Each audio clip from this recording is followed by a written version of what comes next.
Herkese salam. Mən bu videonu o qədər uzun müddət çəkmək istəyirəm ki və ertələyirəm. Ona görə dedim ki, sadəcə olaraq kameranı açıb bu gün bu videonu çəkəcəm. Çünki həqiqətən düşünürəm ki, ölkəmizdə bununla bağlı mənbələr çox azdır. Mən axtardığım vaxt demək olar ki, heç nə tapa bilməmişdim. Xaricdə təhsillə bağlı, xaricdə staja, praktikaya getməklə bağlı, işləməklə bağlı çox azdır videolar və məlumatın olmur. Nəticədə də düşünürsən ki, demək ki, gedən çox yoxdur. Az insan var. O insanlardan biri də mən olma ehtimalım çox azdır. Ona görə heç sınamağa dəyməz. Amma belə bir şey təbii ki, yoxdur. Ay can, ürəyim.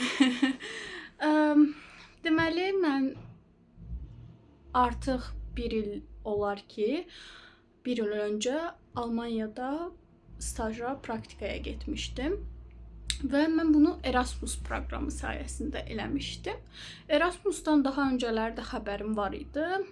Ancaq ki, elə bilirdim ki, Erasmusdan sadəcə gedib öyrənim hərəkatı eləyə bilərsiniz. Yəni ki, hərəkatına qoşula bilərsiniz. Yəni ki, orada universitetdə oxuduğunuz dərsləri gedib başqa Avropa ölkəsində eyni dərsləri xarici müəllimlərdən ala bilərsiniz. Mən sadəcə bunun haqqında məlumatım var idi və buna başvurmuşdum. Yedək listəsinə düşmüşdüm. Yəni qazananlar olur proqramı, bir də yedək listəsi olur. Mənə, yəni qazananlardan kimsə getməsəydi, həmin halda zəng eləyəcəkdilər. Elə bil ki, Azərbaycan dilində danışanda ecir çəkirəm. Həqiqətən çox utanc verici bir şeydir ki, öz dilimi nə qədər unutmuşam və necə təng nəfəs oluram, yəni danışanda. Amma nəysə, bu videonu istəmirəm, yəni editləyim çox da, araya katlar qoyum. Elə necə var, elə də yüklənməyi düşünürəm. Çünki çox vaxt xərcləyəndə videolara, sonra bir də çox uzun müddət sonra video çəkməyim gəlir, yorucu olduğu üçün. Nəysə, mövzudan kənara çıxmayaq. Deməli, mənim sadəcə öyrənim hərəkatından məlumatım var idi. Daha sonra staj hərəkatı deyə bir şey də var. Bir də ESC proyektlər, projelər var. Mən burada Türkiyədə getdiyim üçün daha çox Türkiyədə sistem necə işləyir, onun haqqında məlumatım var. Ancaq yenə də bu məlumatları sizinlə bölüşəcəm ki, çünki bir neçə Azərbaycanlı dostlarımla da danışanda bənzər olduğunu, sistemin öyrənmişəm. Ona görə də sizinlə bölüşəcəm. Yəni bunu bizim sistemlə qarşılaşdırıb bəlkə də bir şeylər eləyə bilərsiniz. Sizə faydası dəyər. Hər nəysə. Mən öyrəndim ki, staj hərəkatı deyə də bir şey var. Çünki öyrənim hərəkatında yedək listəsinə düşmüşdüm və təəssüf ki, bizim universitetdə gülməli bir şey olmuşdu. Xaricilər qazanmışdı bu proqramı. Dəqiq xatırlamıram, amma belə çox aşağı standartları olan ölkələrdən bir neçə xarici tələbə qazanmışdı və hamısı qaçmışdı. Hamısı istifadə eləyib bu proqramı qazanmaqlarından gedib Avropada immiqrasiya eləmişlər. Yəni elə orada da qalmışlar, geri qayıtmamışlar və bu da təbii ki, bizim universitetdə onları göndərən şəxslərin adına ləkədir. Onlara pis bir reputasiyadır. Çünki bilmirəm. Çünki yəni o boyda göndəriblər falan. Onlar isə qarşılığında bizimkiləri, türkləri aldadıblar. Və ona görə xarici tələbələrə qarşı bu hadisədən sonra bir güvənsizlik yarandı və mən də xarici tələbə olduğum üçün təəssüf ki, ayrımcılıq elədilər. Normalda Türkiyədə belə şeylərlə qarşılaşmaq, yəni düzdür, Türkiyədə də Azərbaycandakı kimidir. Yəni hər cürə ayrımcılıq, hər cürə ədalətsizlik var. Ancaq ki, gözləmirdim belə bir şeyi. Mən hətta uzun müddət elə bildim ki, öz belə deyim də günah mucbatından qəbul ala bilməmişəm. Amma sən demə, mən yedək listəsindən bir nəfər boşalmışdı orada qazananlardan və mənə zəng eləyib məlumat verməli idilər ki, hə sən də qazanmısan. Ancaq ki, dediyim kimi xarici tələbə olduğum üçün mənə deməmişdilər və mən özüm məlumat almağa gedəndə artıq çox gec idi və mənə dedilər ki, sən getsən biz sənə sənəd imzalattıracağıq ki, geri qayıdacağınla bağlı söz verirsən və s. Nəysə belə oldu. Mənim getməyim 1 il gecikdi və mənim ümidimi bu daha da qırdı və düşündüm ki, yəni mən 95 bal yığmışdım ingilis dili imtahanından. 95 bal ingilis dili imtahanının balı, onun 50%, bir də ortalamam GPA-im nədirsə universitetdə onun yarısı. Bunlar cəmlənir, toplanır və ona görə sıralamaya səni salırlar və neçə nəfər kontenjan varsa, yəni neçə nəfəri göndərəcəklərsə, həmin şeydə sən sıralanırsan və qazanırsansa səni də göndərirlər. Mən də elə bilmişdim ki, yəni mən daha yaxşı bal yığa bilərdim, ortalamam daha yüksək ola bilərdi, gedə bilərdim və əlimi üzmüşdüm. Ancaq dediyim kimi sonraki il artıq bu staj proqramından xəbər tutdum və öyrəndim ki, ora daha az adam başvurur, daha az adamın xəbəri var deyə qəbul olma şansım daha çoxdur. Və staj proqramı öyrənim haqqında biraz bəhs elədim ki, yəni burada aldığınız dərsləri, universitetdə aldığınız dərsləri gedib orada Avropada alırsınız. Staj proqramı da belədir ki, gedirsiniz, orada universitetdə deyəsən özəl hansısa şirkətdə də eləmək olar, hansısa bir qurumda və yaxud da universitetlərdə işləyirsiniz, praktikadan keçirsiniz. Və mən neyropsixologiya üzrə Almaniyada laboratoriyada işlədim 3 ay müddətində. Bunun 2 ayını universitet qarşıladı. 2 ay universitetdən stipendiya aldım, 750 evro. Dedim ki, öyrənim proqramı var, staj proqramı var, bir də projelər var. Projelərdən də qısaca bəhs edeyim ki, fərqli ola bilir projelərdə mövzular və hədəflər və içəriyi. Projelər biraz daha əyləncəli olur, ortaya bir ürün, produkt qoymaqla bağlıdır və yaxud da hansısa bir çözüm ürətməklə bağlıdır. Gedirsiniz, məsələn, tutaq ki, Parisdə ya da Parisdə tutaq ki, gedirsiniz high school, lise, məktəbdə uşaqlara hansısa dərslə bağlı kömək edirsiniz. Deyək ki, dezavantajları olan uşaqlara tutaq ki. Və yaxud da gedirsiniz, yaşlılar evində işləyirsiniz. Gedirsiniz, Finlandiyanın hansısa kəndində, fermada çiftçilərə kömək edirsiniz, lokal insanlara kömək edirsiniz onlara işlərində. Yəni, nəticədə həm kültür haqqında öyrənmiş olursunuz, həmin ölkənin, yerin, həm də ki, işləmiş olursunuz, həmin işlə bağlı öyrənmiş olursunuz və əylənmiş olursunuz. Proje biraz daha əyləncə bazlıdır, ancaq ki, staj və öyrənim daha akademik bazlıdır və mən stajla getməyə qərar verdim. Staj haqqında daha çox şey bilirəm, ona görə də bugün sizə stajdan danışacağam. Deməli, Erasmus staj ilə getmək üçün sizdən nələr tələb olunur? Gəlin, biraz bundan danışaq. Əslində, bayaq da qeyd elədim. İngilis dili imtahanından keçirsiniz. Ya bunu universitetdə keçirdikləri bir imtahan olur, o imtahana girirsiniz, ya da ki, IELTS, TOEFL imtahanlarını əgər universitet icazə verirsə, onay verirsə, həmin ingilis dili imtahanının yerinə saydıra bilirsiniz. Və mən universitetdə ingilis dilindən imtahana girdim. Əgər daha detallı danışmamı istəyirsinizsə, imtahanda nə kimi suallar düşürdü, məsələn, bunu daha da ətraflı sizə çəkə bilərəm videoda.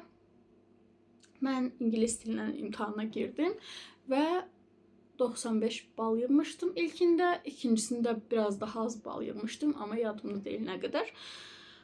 Nəysə, imtahan cepdə, bir də sizdən istəyirlər sizin ortalamanız. Universitetdə aldığınız qiymətlər, dönəm boyu aldığınız qiymətlərin ortaq, yəni bir rəqəm çıxardılar. Ortalamanız bunun 50%-i ingilis dilindən imtahandan aldığınız puanın 50%-i cəmlənir və sizi sıralamaya soxurlar. Sıralamada deyək ki, 7 nəfər göndərirlərsə, ilk 7 nəfərin içindəsinizsə qəbul alırsınız və gedirsiniz. Bir də yedək listəsinə düşmə məsələsi var. Orada da qeyd etdiyim kimi, əgər kimsə vaz keçsə, məsələn, xaricə getməyə valideyni icazə vermir, ya da maddi olaraq onu qarşılaya biləcək vəziyyətdə deyil, ya da tutaq ki, hansı başqa planları ilə üst-üstə düşür və s. vaz keçir. Siz onun yerinə sənədlərinizi verib gedə bilirsiniz. Yedək listəsində sizi məlumatlandırırlar. Daha sonra siz də başlayırsınız həmin o prosesə. Getmədən öncə eləyəcəyiniz şeylərə. Və daha sonra nə baş verir? Mən öyrəndim ki, mən həmin listədə ilk sıralardayım və mən getməyə şans qazanmışam. Amma belə bir məsələ var idi ki, heç bu şans qazandığımı bilmədən də öncə mən universitetdən qəbul almalıydım. Və qəbul məktubunu da müəyyən tarixdə submit eləməliydim, yəni göndərməliydim universitetə ya da ulusal ajans olmalıydı deyəsən. Biraz detallı şeylər yadımdan çıxıb. Yəni onu prosesdə, çünki prosesdə daha öncə gedən insanlarla, tələbələrlə tanış olursunuz və onlar sizi o yolda yönləndirirlər və yaxud da müəllimlər və s.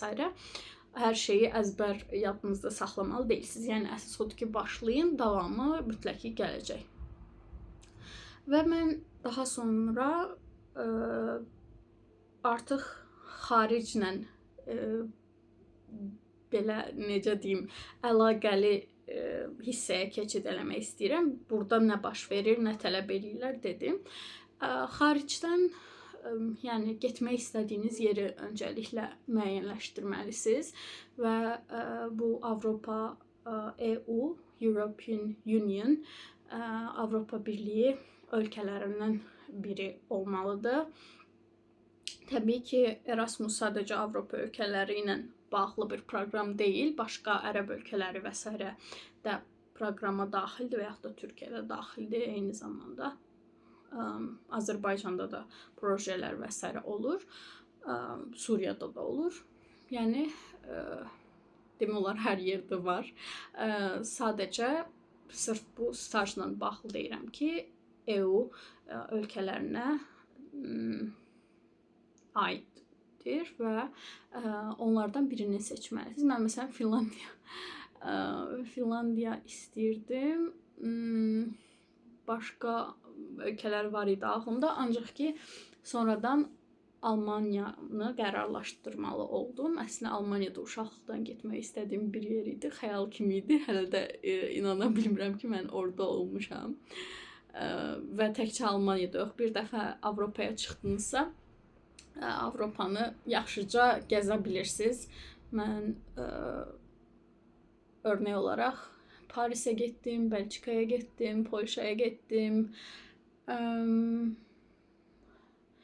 Çexiyaya getdim, İtaliyaya getdim, Vatikana getdim.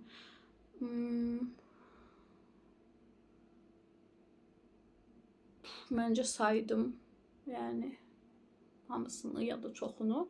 Yəni yaxşıca gəzəcəksiniz çıxandan sonra inşallah ki.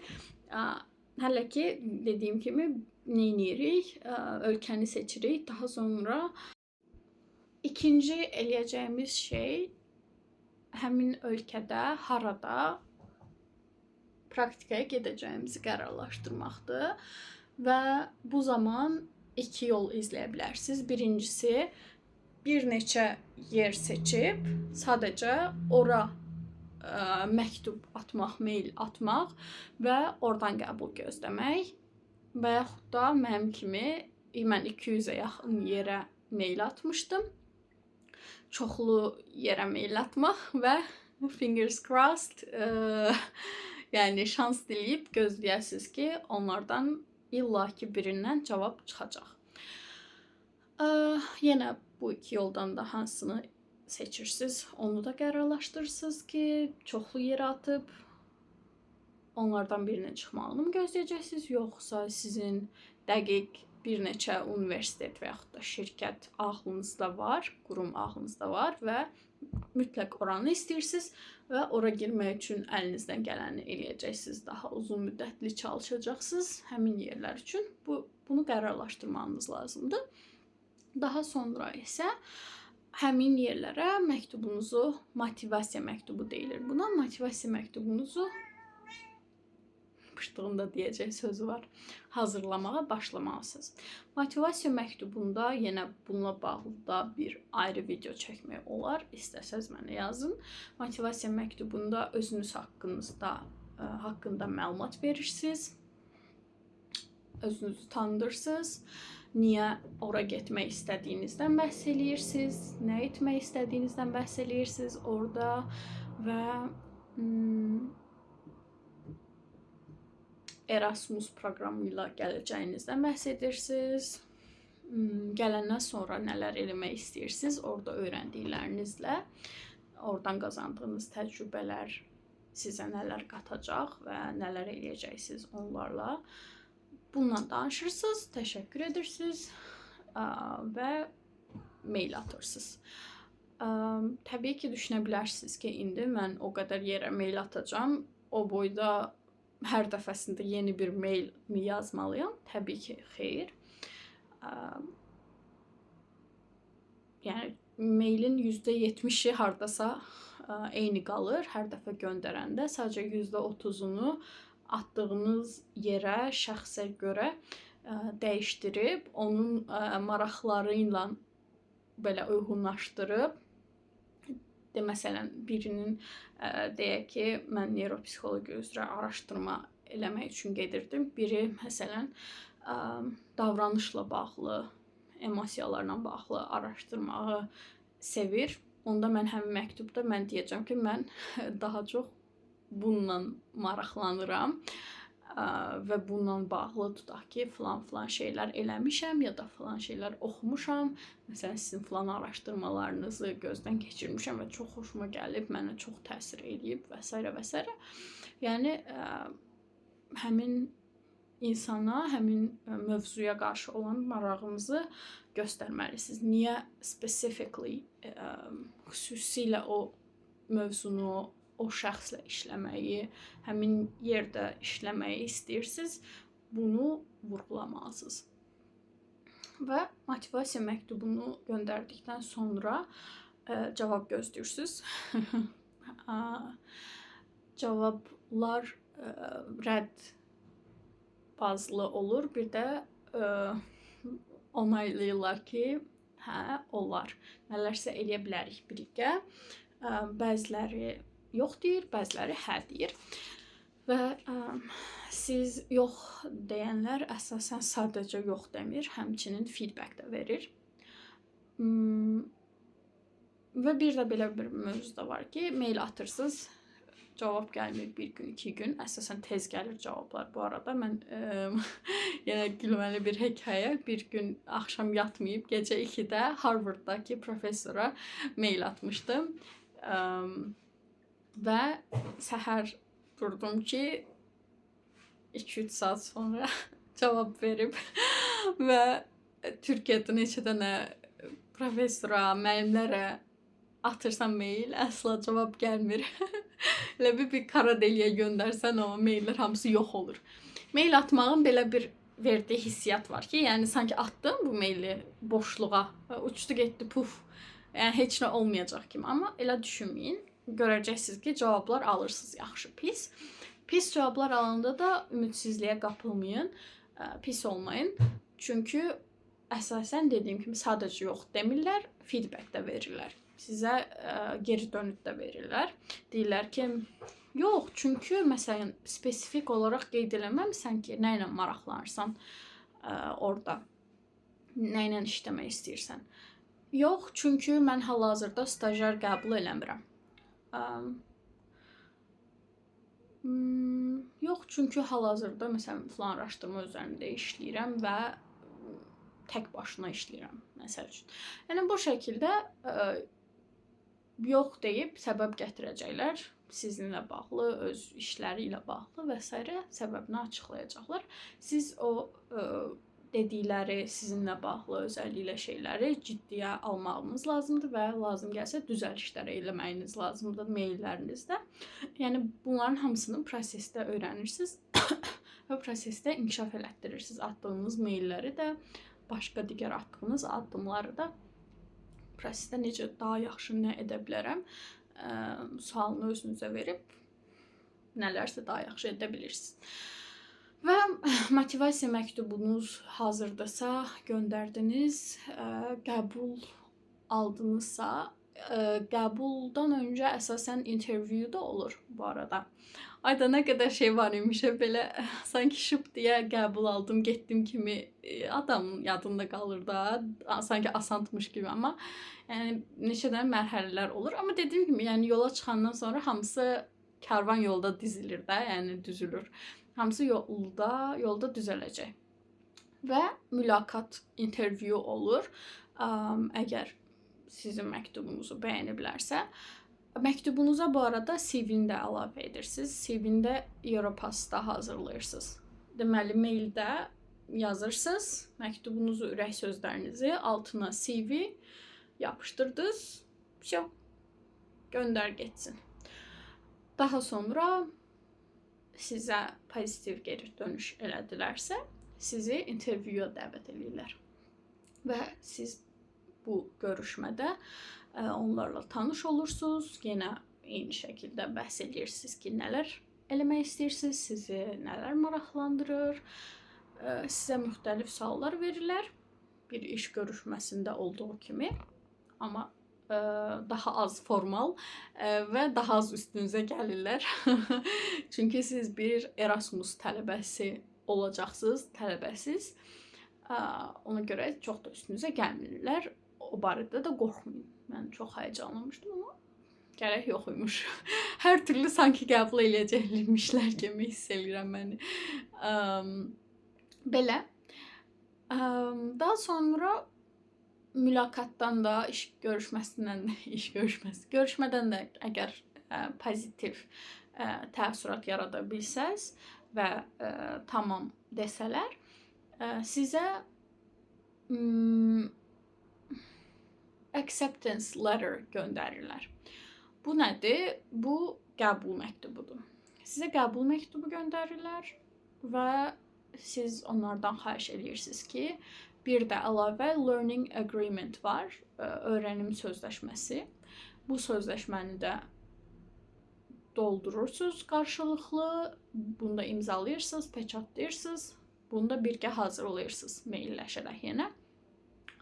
Bu sənədlər də təbii ki, universitet, yəni bizim universitet, yəni sizin universitet sizə bunları təmin edir boş halda. Deyir ki, bunları doldurmağınız və bizə müəyyən tarixə qədər təslim eləməyiniz, verməyiniz lazımdır. Daha sonra learning agreement də tamamdırsa, bu əsas hazırlamalı olduğunuz bəlgələrdir. Bunları yenə deyirəm, Türkiyədə belədir ki, ulusal ajansa yüklüyürük sistemə və orada hansı projeye qəbul almaq istəyiriksə, bura biraz detaydır, yəni bura çox da girməyə ehtiyac yoxdur. Amma bir mərhələdən də keçirik, yəni burada biz. O da Türkiyə ümumiyyətlə, yəni Türkiyə üzrə də seçilirik üstəlik, yəni və Wow. Belə deyəndə yenə dedim, Nigar sənə halaldır həqiqətən. Biraz səbir və əzm istəyən bir şeydir və biraz şans da istəyən bir şeydir yəni. Dediyim kimi Türkiyə bazında da biz seçilirik. Ulusal ajansdan həmin bu sənədləri yükləyirik ora və gözləyirik. Orada daha sonra gözləyirik. Qəbul aldıqmı? Ən son qəbulda artıq bu gedəcəkmi, getməyəcəkmi? Təbii ki, yenə nə edirik? Bu prosesdə viza məsələsini araşdırırıq. Yəni necə qəbul alacaq bu barədə danışdıq. Daha sonra viza necə alacağıq həmin ölkəyə bunu araşdırırıq və burada Ankaradan və İstanbuldan ala bilirik. Almaniyaya vizanı gedirik, orada Almaniya konsolosluğunu və oradan soruşuruq tələb olunan sənədlər nələrdir. Həmin sənədləri toplayırıq, randevu alırıq. O qədər çürükçü məsələlərdir və həmin prosesdə çox yaxşı olar ki, yanınızda olmasa da internetdən tapa biləcəyiniz insanlar olsun, hansı ki, dediyim kimi daha öncədən gediblər. Mənim bir müəllim dostum var idi, tanışım var idi. O da daha öncə getmişdi Almaniyaya və mən onun sayəsində öyrəndim ki, məsələn, burada Türk tələbələr əgər qazanmış olsaydı Almaniyaya viza almaq üçün İDATA ilə başvuracaqlar, amma mən isə yox. Mən isə konsolosluğa şəxsiyyət vəsiqəm, bir neçə bəlgə bunları mail atmalıymışam və düzgün atmasam cavab gəlməyəcəkmiş. Mən düzgün atdım, hələ də cavab gəlmədi. Zəng elədim, bezdirdim ki, bəs mən belə atmışam, mənə cavab gəlməyib. O da dedi ki, hə, yaxşı təzədən göndəririk, əslində sənə randevu verilməlidir, çünki sənədləri düzgün göndərmirsən. Sənədlər də şəxsiyyət vəsiqəsi bir-ikidən belə bir sənəd idi. Yəni, bilməsən, belə qalırsan da ki, neyniyəcəm. Halbuki çox bəsit şeylərdir, yəni. Nəysə.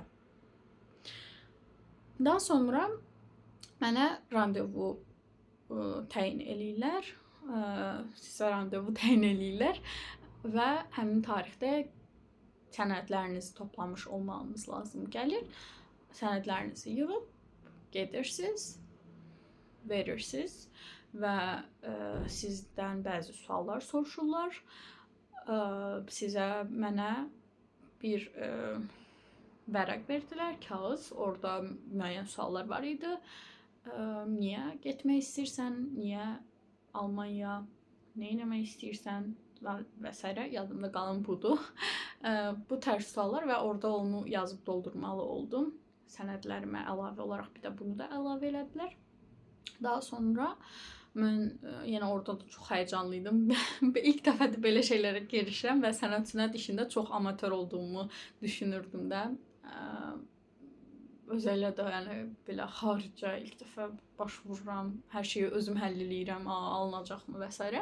Və soruşdum orada. Orada dedi ki, yəni sən Erasmusla başvurursan və tələbəsən, ona görə rahat qəbul alacaqsan, narahat olma dedi. Və belə mən sənədləri təqdim elədim.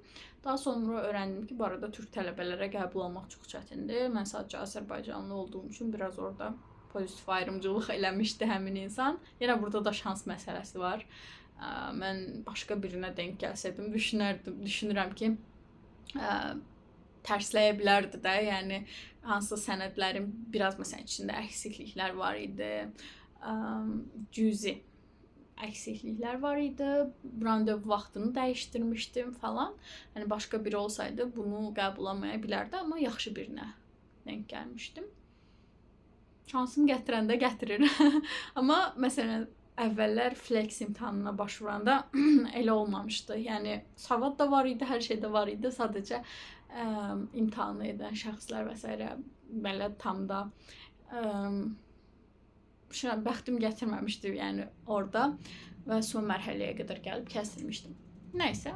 bilə bilməzsiniz ki, o nə vaxt tutacaq da, nə vaxt get lucky eləyəsiniz, şanslı olasınız. Hə, və vizanı da aldıqdan sonra universitetin sizə verəcəyi bir stipendiya var.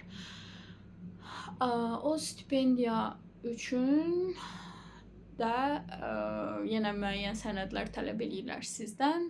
Yenə o sənədləri təqdim eləməyiniz lazım gəlir, məlumatları təqdim eləməyiniz lazım gəlir. Daha sonra stipendiyanın sizə 70% idi, səhv eləmirəmsə, 1500 evro eləyir də. 2 ay cəmi 750 hər ay evro. Onun sizə 1300-ü verilir gedərkən, gələndən sonra da 200-ü verilir. Yəni səhv eləmirəmsə, yenə yadımda belə qalıb. O da biraz gəlməyinizi motivasiya eləmək üçün edilmiş bir şeydir. Həm də ki, yəni bir növ hə də başarılı oldunuz, uğurlu oldunuz, al qalan pul. Belə bu şəkildə. Başqa məsələn, burada mənim kompüterdə açıb göstərməli olacağım bir mövzu var idi. Onu belə elədim, es keçdim. Mail atmaq dedik, düzdürmü? Hara mail atacağıq, kimə yazacağıq, nə edəcəyik? Dedim ki, hə, yer seçməlisiniz ki, məsələn, universitet istəyirsiniz deyək ki, universitetdə yetkili kişilər kimlərdirsə onu atacaqsınız. Şirkət seçdiniz, şirkətdə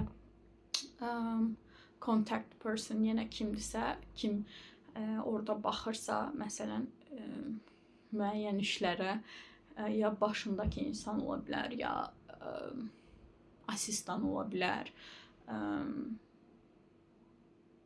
Tutaq ki, xaricilərə baxan kimsə ola bilər. Xarici tələbələrə baxan universitetdə büro ola bilər, məsələn. Ora ata bilərsiniz və yaxud da universitetdə professorlara ata bilərsiniz. Bəs onları hardan tapa bilərsiniz? Onları da universitetin web saytından tapa bilərsiniz.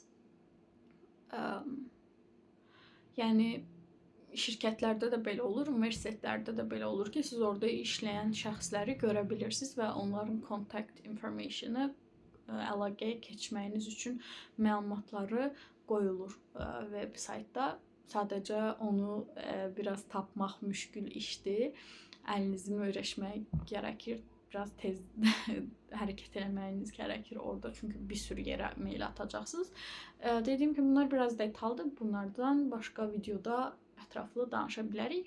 Hələlik bu qədər. Özünüzə yaxşı baxın. Əgər suallarınız varsa aşağıda verə bilərsiniz və yaxud da mənə Instagramdan Therapy with Nigar adresindən yaza bilərsiniz. Cavablandırmağa hazıram. Əgər belə bir şeyi xəyal edirsinizsə, davam eləyin. Mənim hələ də yəni böyük xəyallarım var. Çünki vaxtilə böyük xəyallar qurmuşdum və gerçəkləşdi. Ona görə niyə qurduğum xəyallar düşünürəm ki, gerçəkləşməsin. İnşallah onlar da gerçəkləşər və bir gün onlarla da bağlı video çəkərəm eləyəndən sonra. Yəni belə şeylərdə eləyim, ondan sonra danışım. Tərəfdarıyam, mən hədəflərimə çatdım, sonra nəsə danışım, tərəfdarıyam. Və belə, dostlar, ümidinizi kəsməyin, ümidinizi itirməyin və sonuna qədər ayağınızı diriyin, inad göstərin, çabalayın. Suallarınız olsa verməkdən çəkinməyin, məndən və yaxud da başqalarından soruşmaqdan çəkinməyin heç nəyi. Belə. Uğurlar sizə, bol şans. Növbəti videolarda görüşənədək. Bye bye.